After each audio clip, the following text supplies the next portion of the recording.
Welcome to the Ambitious Introvert, the leading growth and development podcast for the estimated 56% of us who recharge by going inwards. Our purpose is to help you manage your social battery and own your energy so you can reach your true potential in your business, your career, or your life. I'm your host, Emma-Louise Parks, a former air traffic controller, entrepreneur, and a success coach with over 15 years experience. I've supported hundreds of introverts like you who dream big and are ready to take action towards making those dreams a reality without compromising their energy in the process. Each week, my guests and I will be sharing tips, tricks, and hacks on how to build your resilience, master your mindset, and cultivate self-leadership. Skills that will help you reach your goals without trying to be someone that you're not. We'll also be sharing valuable lessons and insights from our own personal experiences, all focused on one thing: helping you own your energy to reach your potential. Oh, I am excited about this one. I'm excited about this one for a number of reasons. Firstly, because I've never brought it all together like this before. And secondly, because I had zero intention of recording this episode about this topic until I took a week off. I took a week off. It was a medical week. It wasn't like I was away on holiday or vacation, but I needed to take some time and I decided to extend it out to a week. So no calls for the business, no checking in with clients, no emails, nothing. And it was about day 2 or 3, I think, of that time that this idea dropped in, which is another great reminder that when we switch off, we are more inspired. When we change up our routine, when we take a break from things, we're more creative and we get these intuitive hits, which is what this was. So in this episode, I'm going to be talking about all of my favorite personality tests because, yes, I'm an introvert. So, of course, I love a quiz. I love a personality test. And not only that, but it's a big part of the work that I do with clients. And I do often get some kickback from other coaches or people online about this. A lot of people do not like personality tests. A lot of people find them very disempowering. They think that they are putting us all in a box and putting a label on us and all of this, which I will cover at the end of this episode. I will share with you how I personally use them for myself and for clients and how I would recommend using them so that they are a great addition to your personal development in a healthy way. Because no, of course, we don't want to be in a box. We don't want to label ourselves. We do not want to disempower ourselves. So stay tuned and I will tell you more about that at the end. But what I'm going to do is go through some of my favorite tests, indicators, type indicators, however you want to call them, ways of looking at our personality, exploration tools, and give you a little bit of background about them, where they come from, what they cover, what they actually give us in terms of information about ourselves. Then what I think personally are the positive and negatives of each one and how I might use it myself and with clients. So very excited for this. Also, many of these I've had a deeper dive on the podcast before. Many of them I've had guests who are absolute experts in their field talking about this. And if that is the case, I will mention it when I talk about that specific tool or modality. And I will also link those episodes in the show notes so you can go and check them out to learn a little bit more. Okay, here we go. I told you I'm excited. Can you tell? All right, number 1. It had to start here because my whole introversion exploration journey started here, as I think did many people.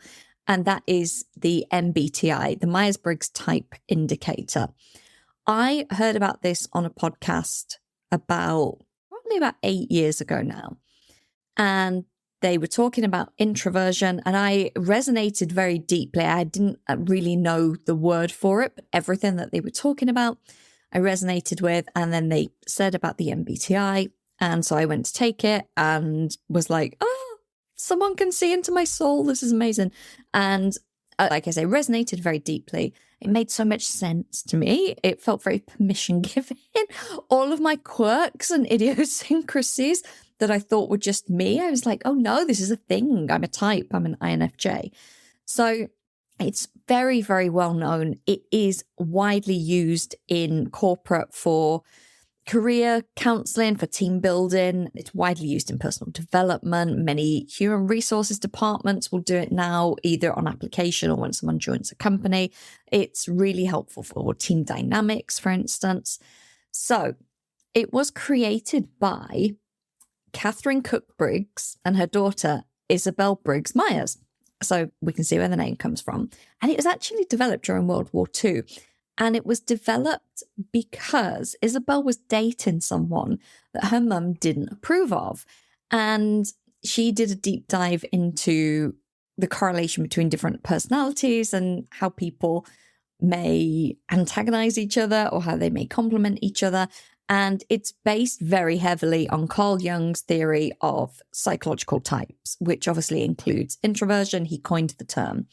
So she took that and built out this tool for identifying yourself as one of the 16 most common types. Okay. So she suggests that we perceive the world through 4 primary psychological functions, which is sensation, intuition, feeling, and thinking. And this is exactly what the MBTI tells you. It categorizes you, as I said, into one of 16 personality types. And it's based on your preferences in 4 different categories, even though you don't know when you're answering it, that you're answering for those categories. So first one being extroversion or introversion, which is where you're either an E or an I. The second being sensing or intuition. The third being thinking or feeling. And the last being judging or perceiving.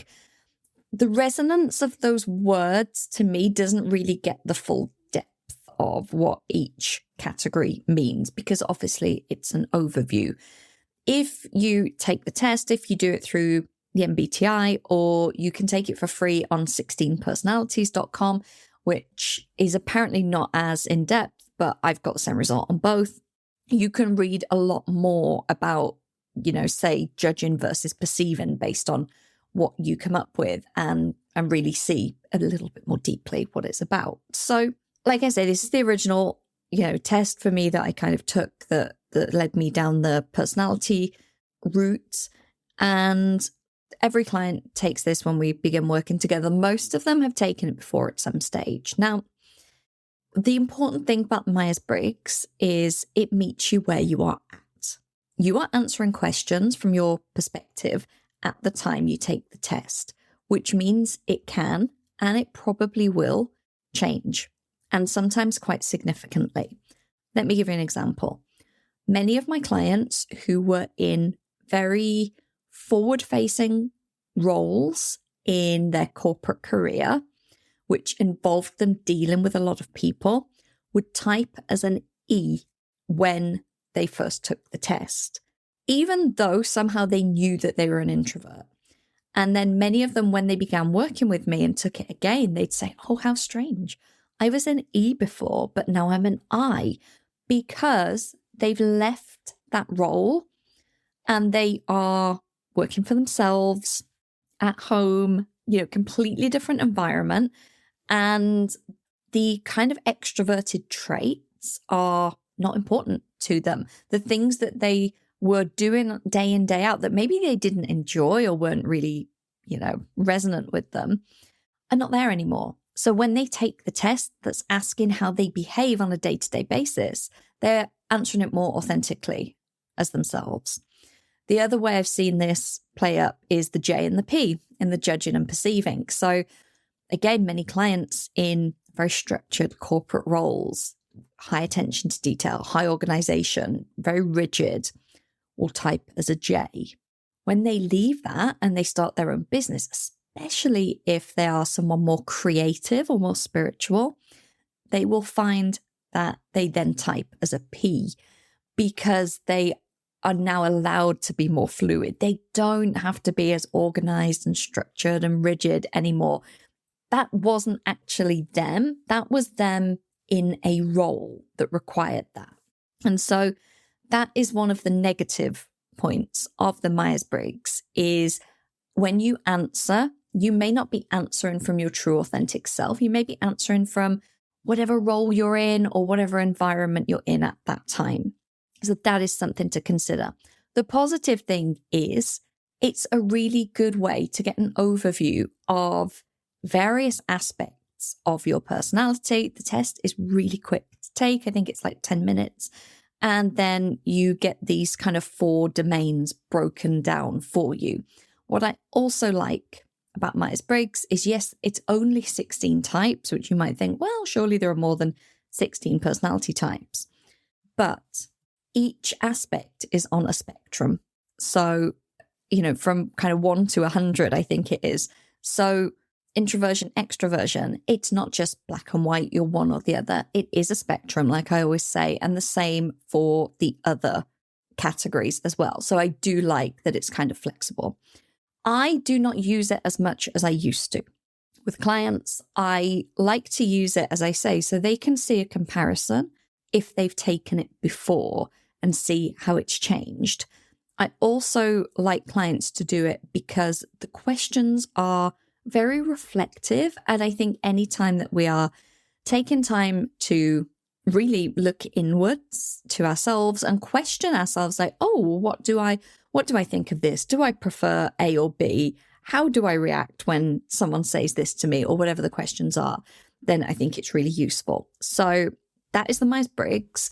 I did an episode a few years ago with Frank James. Frank is a very popular YouTuber who makes absolutely hilarious videos all about Myers-Briggs.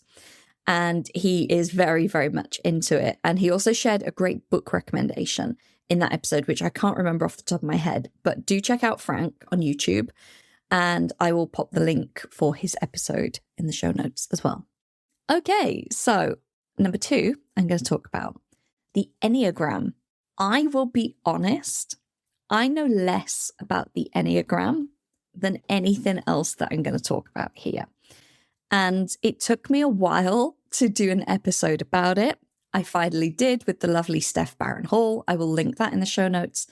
And Steph is an absolute expert, even though, as she pointed out to me when I said that to her, the study of the Enneagram is so deep and constant that she does not feel like an expert at all. So the origins of the Enneagram are quite unclear.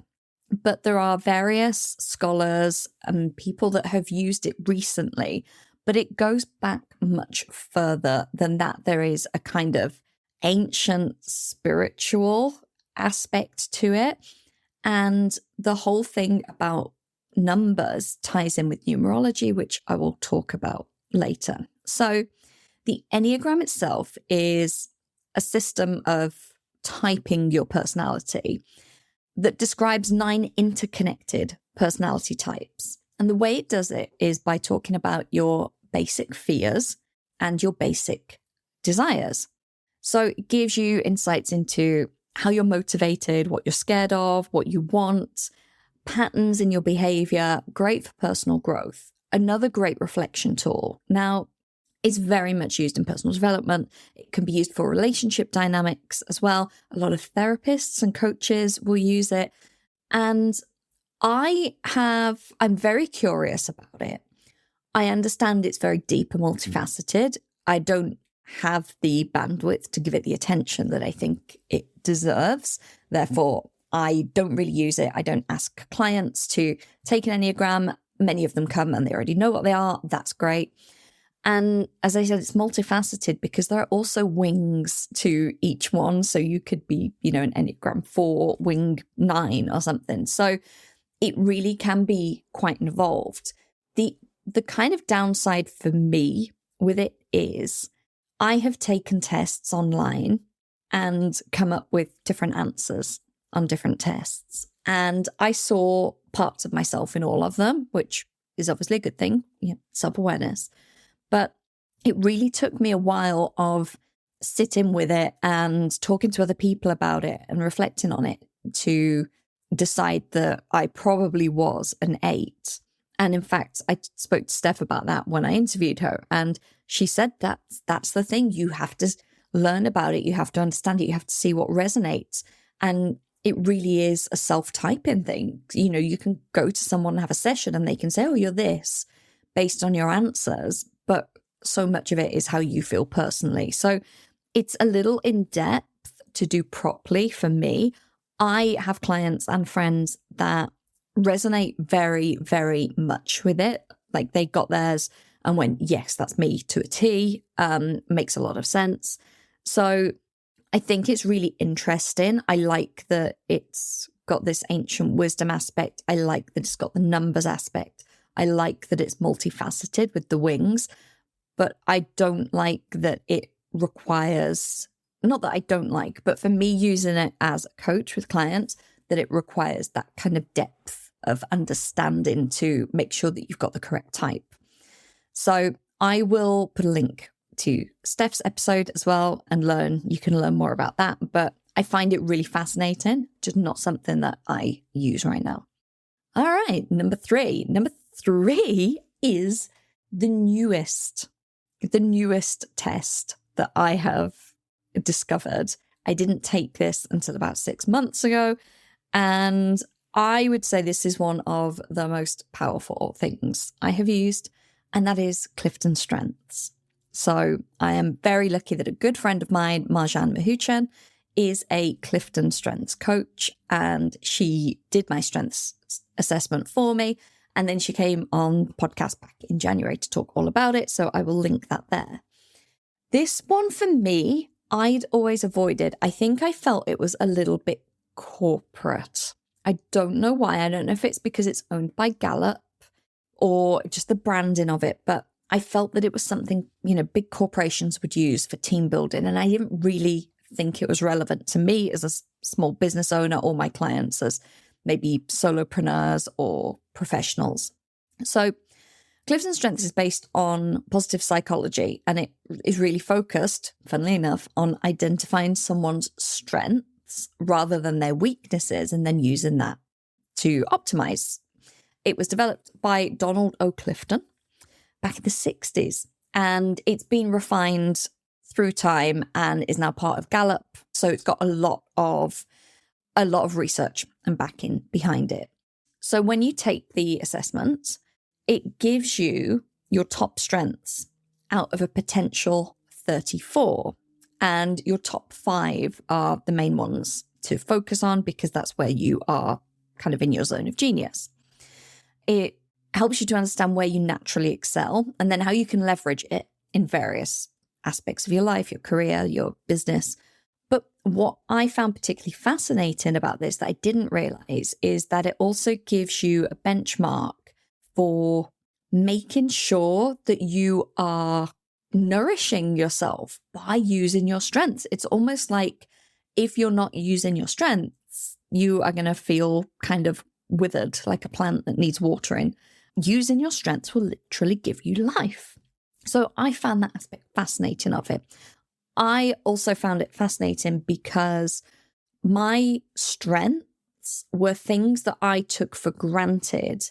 And I was like, but isn't everyone good at that? And doesn't everyone do that? And Marjan was like, no. And that's the whole point. And then it enabled me to see how someone else's report could be so different and we could work together so complementary. It also bunches them into categories. So you can see there's like a strategic category or an execution category. Now, my execution was shocking. I think my highest execution strength was about number 20 or something like that out of 34.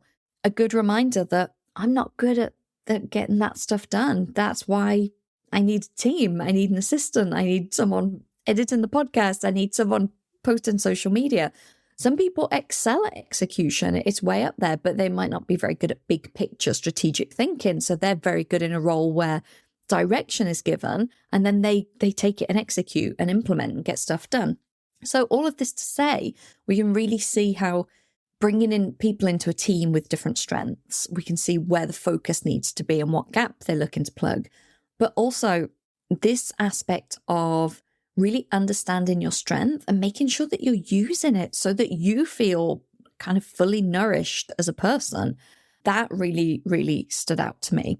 So I think the reason that I didn't look into it or didn't pay it much interest is because I thought it was very corporate, and it is used in leadership development, talent management, team dynamics, all of that good stuff.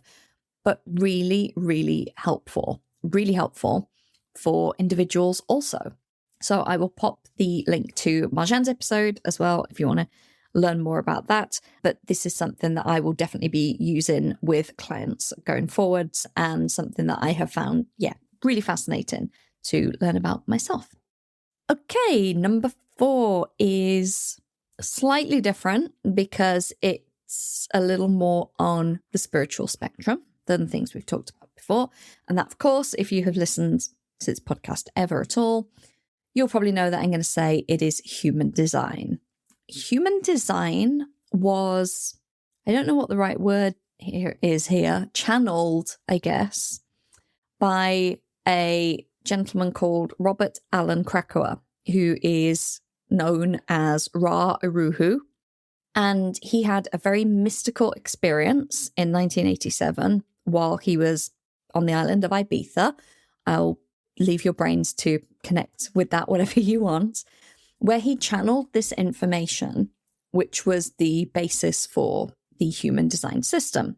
So human design combines elements of astrology, the I Ching, Kabbalah, Hindu Brahmin, chakras, quantum physics, various things. And it's not a test that takes you where you're at right now, like the Myers-Briggs. It is based on your day, place, and time of birth, the same as astrology, because it is ultimately based on astrology. And it gives you insights into your personality, your decision-making process, and even your life purpose based on those details in something that's called a body graph. And if you've ever seen a human design body graph with the full mandala, it can be very, very overwhelming, which I'll talk about in a little while. But when I interviewed Erin Claire Jones for the podcast, she discussed it as being like someone's energy blueprint, which I think is a really great way of just understanding how your energy works as an individual, where you have access to consistent energy, so something that could be a strength, and where you don't. So it's not about saying, oh, you are this type, or you have this gait, so you can't do that, or you can only do this. But it's understanding that you may do things that not drain your energy as such, but don't use your energy in the most efficient way. And it's not saying don't do that. It's fine to do that, but just be aware of it. I have an undefined throat in human design. So talking for me can be a challenge, believe it or not. And yet my entire career, I was an air traffic controller. I talked for a living. I'm a podcaster. I'm a coach. I use my voice a lot. So that's not to say, oh, well, you don't have consistent access to energy for your throat, so you need to stop talking. But it's about knowing when I need to rest my voice. And it's about using my voice in the correct way when I'm sharing my insights and things that I'm lit up about. So human design is not as widely recognized as some of the other personality tests. It is definitely becoming more and more popular. Apparently, Ra thought that it would only ever reach 4% of the population. And of that 4%, only 4% of those would ever adopt it and fully experiment and live authentically by their design, which is quite interesting. It's very big in entrepreneurial circles. Many more progressive companies are using it for things like team dynamics now. The great thing about human design is that it is like this soul blueprint, and it's a great way to reflect. It's a great way to contemplate. It's not saying you are good at this and you are bad at this, but it's giving you this whole scope of the human experience. And they say that we all have all of the chart within us. We just don't always have it defined, so we don't always have access to it. But that's not to say that it doesn't exist. It all exists within us. I have been deep into human design for about 5 years now, and there is always more to learn. There's always more to contemplate. I just find it really, really fascinating. One of the bad things is there is a lot to learn. And if you are someone that just wants a kind of quick and dirty answer, high-level overview, off you go, it's probably not the system for you. It does require you to sit with things. It may require you to experiment. In fact, the whole usage of the information is called your experiment. And you have to have an accurate time of birth, which some people don't have. There are ways of running a chart for that day and seeing how much it changes and figuring out maybe with a certified reader which feels more in alignment with you. But ultimately, if you don't have that information, then you can't always get accurate details. I use human design with every single client that I work with. Many of them came to me already knowing their design. And the ones that didn't, we ran a chart. I said, does this resonate? And all of them said, yes, very much.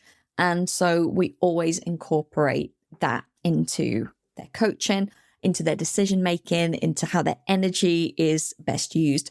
It's not the be-all and end-all. It's not the first thing we go to, but it helps us to have an understanding of what's a good focus for them, what's a good use of their energy. Is this going to use their energy well? Is it going to maybe tire them out? Do we need to factor in rest? If, for me, for instance, I'm not going to record another podcast episode for the next few days because I will have done, by the time I finish, probably about an hour's worth of talking today. So just understanding that kind of thing. I use it in my own life all the time, every single day.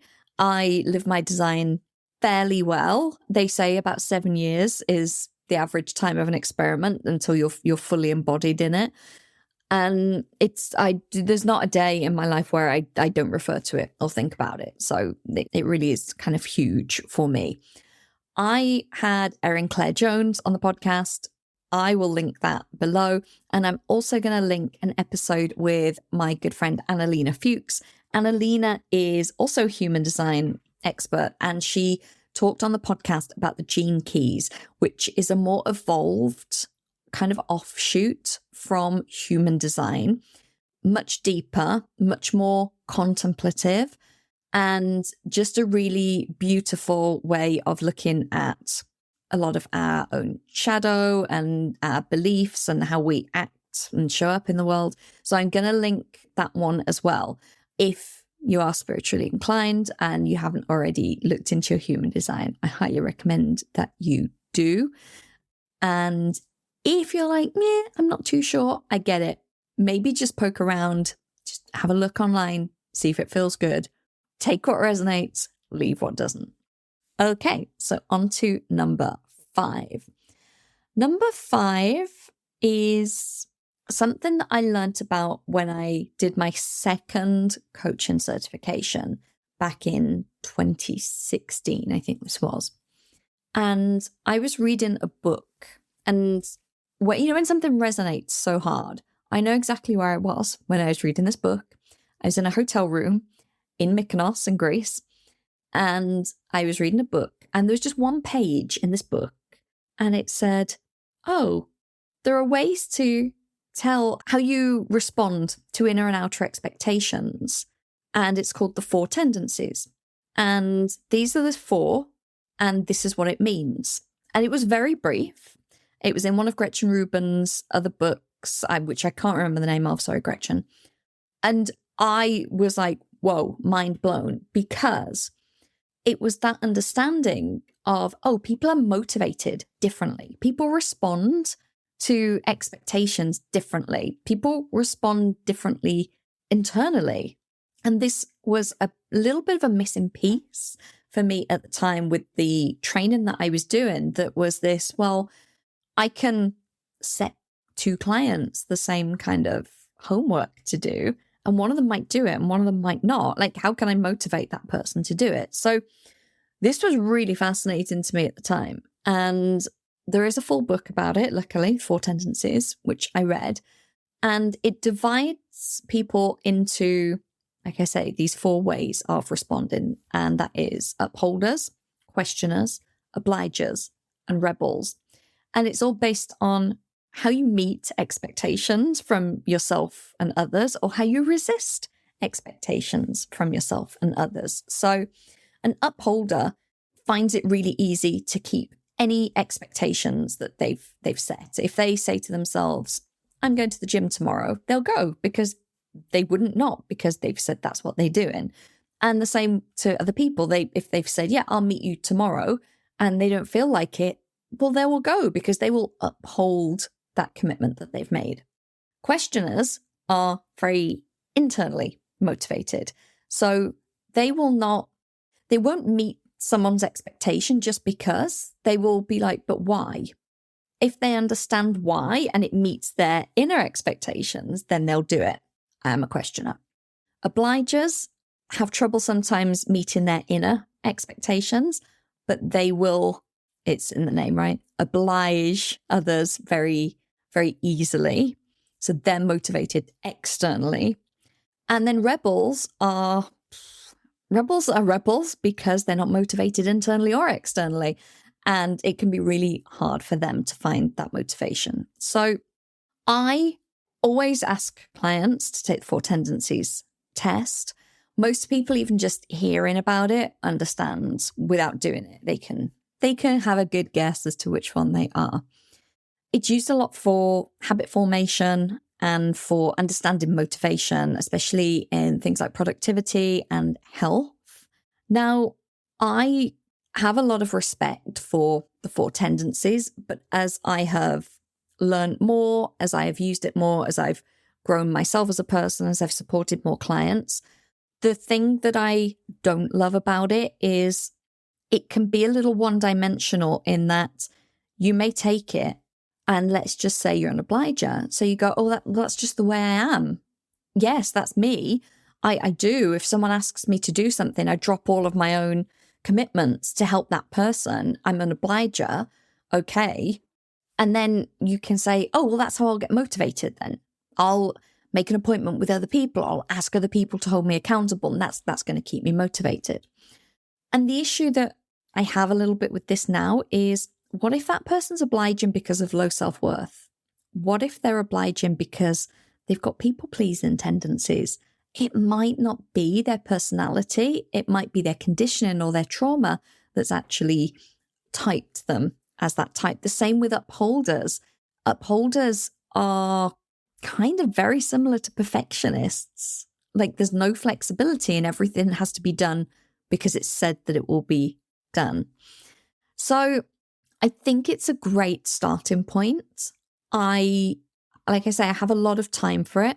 I don't take it as gospel for that reason, because it just makes me curious. If someone types an obliger, I'm going to be very aware, and I'm going to be making sure as I'm coaching them, are they looking after themselves? Are they trusting their inner voice? Are they making choices that are best for them in the long run, or is it very external? So don't have an episode on 4 tendencies, but I will drop a link to Gretchen's website where you will find the quiz and also the books. Okay, number 6, numerology. Now, again, like human design, we are obviously on a little bit more of the spiritual spectrum here. So the origins of numerology are ancient, and there is, should I say, evidence of it in Chinese, Indian, Babylonian culture. And there are various interpretations of it. So there's different systems, I'm going to say, that have evolved over time. But ultimately, it's based on the belief that numbers have a symbolic meaning, and that those numbers can reveal aspects of an individual's personality, their talents, their life path, how they're likely to show up in the world, etc. And these symbolic meanings are a frequency. Numbers have a frequency, just as words have a frequency, just as everything has a frequency. It has a vibration. And ultimately, this is what it's based on, that numbers have these vibrations. So It's calculated based on your birth date and also your name. So there are various things that they can look at. So your life path, which is, from your date of birth, your expression number. There are other aspects of looking at certain names, like if you get married, how your name changes. It's really quite broad and far too broad for me to go into here. It's very commonly used in spirituality, personal development, and self-discovery. And some people consult numerologists for guidance in like relationships, life transitions, all of that. Very big in India, the same as astrology, where people would go to a numerologist about a big decision.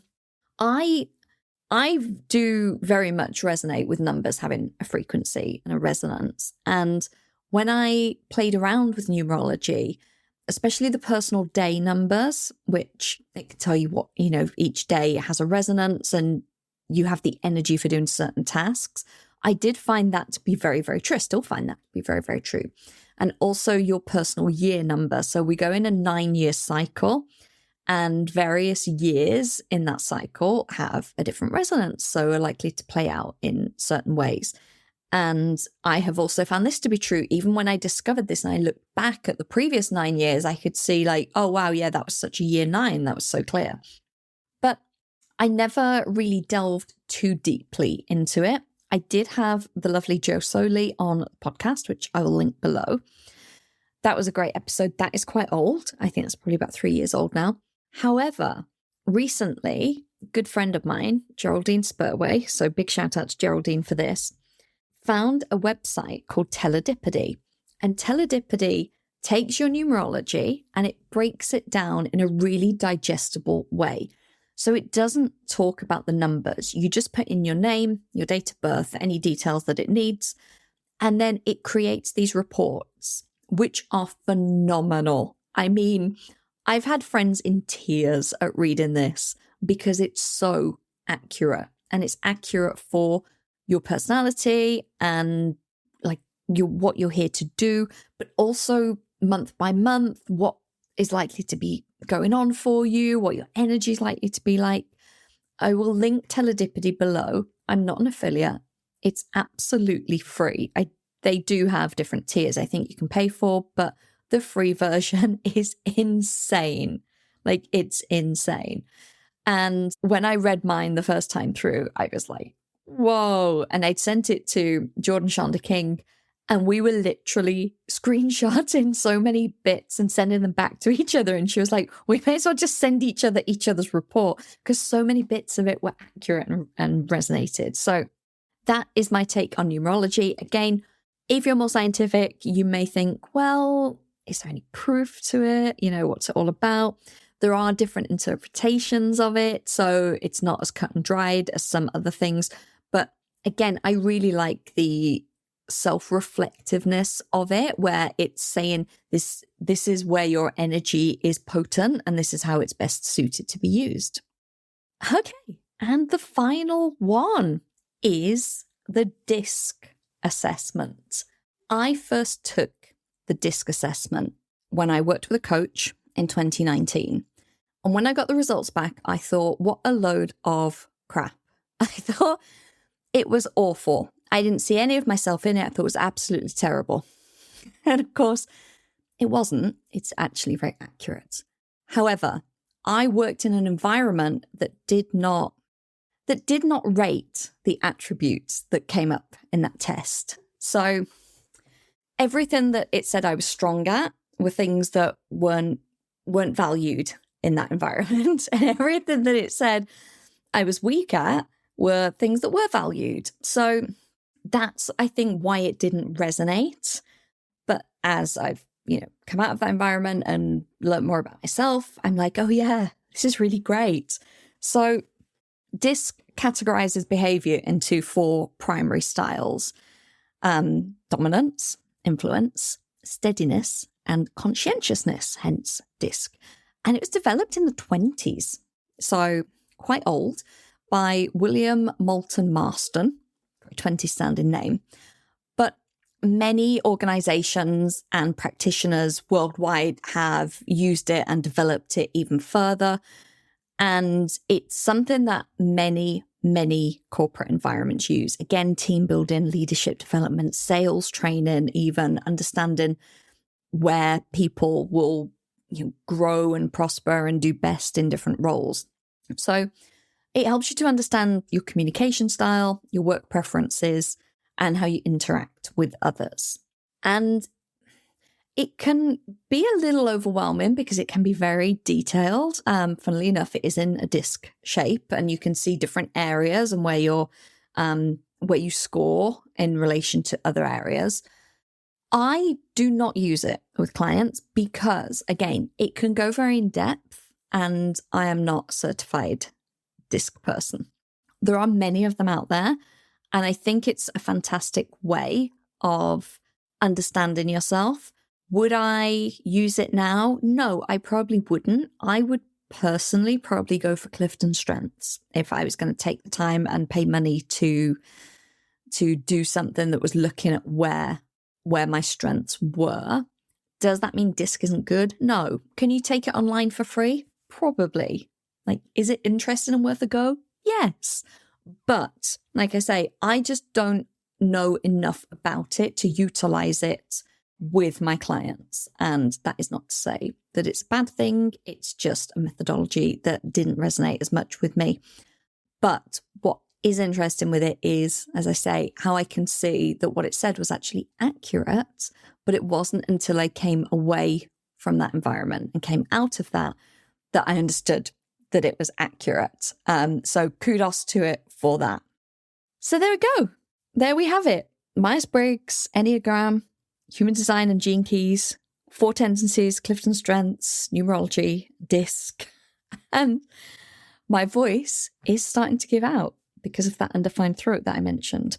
So I'm going to put a ton of resources in the show notes. There will be links galore. If you want to go back and listen to any of the episodes that covered these things in depth, or if I didn't have an episode, I will share links to any websites, books, resources, anything that could be useful.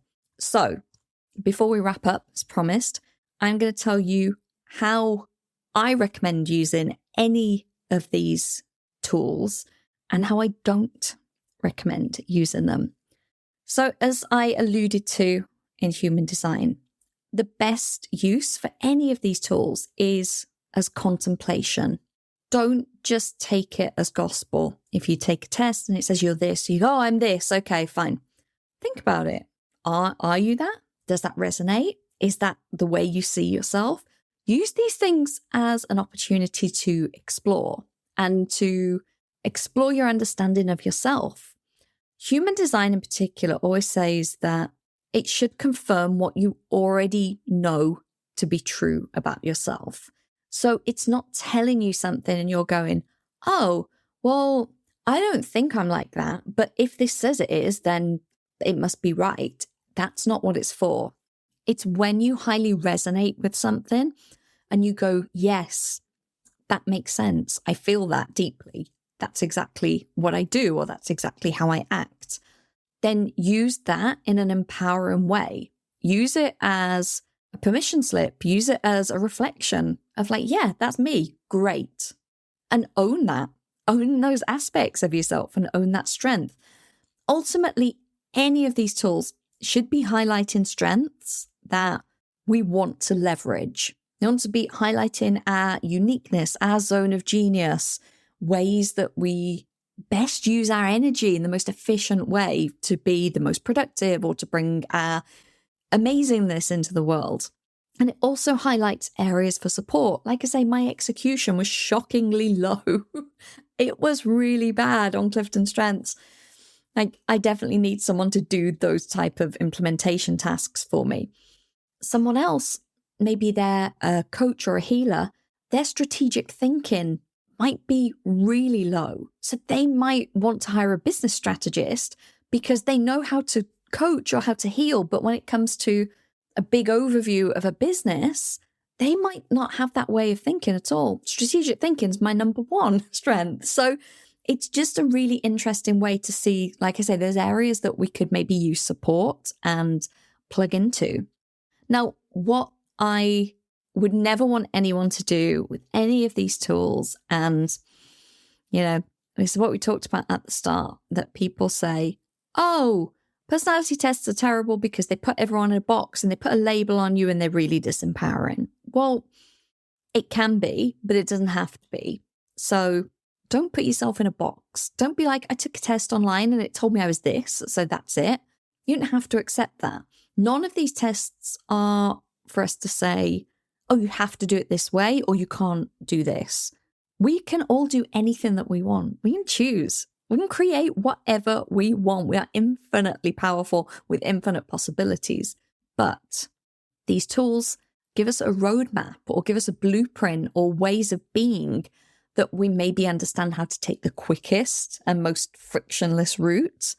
So they're not to put a label. It's not to say, oh, well, I took Myers-Briggs and it said that I'm an introvert, so I can't do this. Or, oh, my human design, my throat center's undefined, so I can never speak in public. Like, no, none of these things are that disempowering, and none of them are here to be used as an excuse. So if you find yourself identifying so much with an aspect of these things that you go, oh, well, that means I can't do this, step back and see it as, of course you can do it, but maybe there's a better way. Maybe there's a more efficient way. Maybe there's a way that will light you up more, or maybe there's an area for support that you can get where it will make the whole process much better.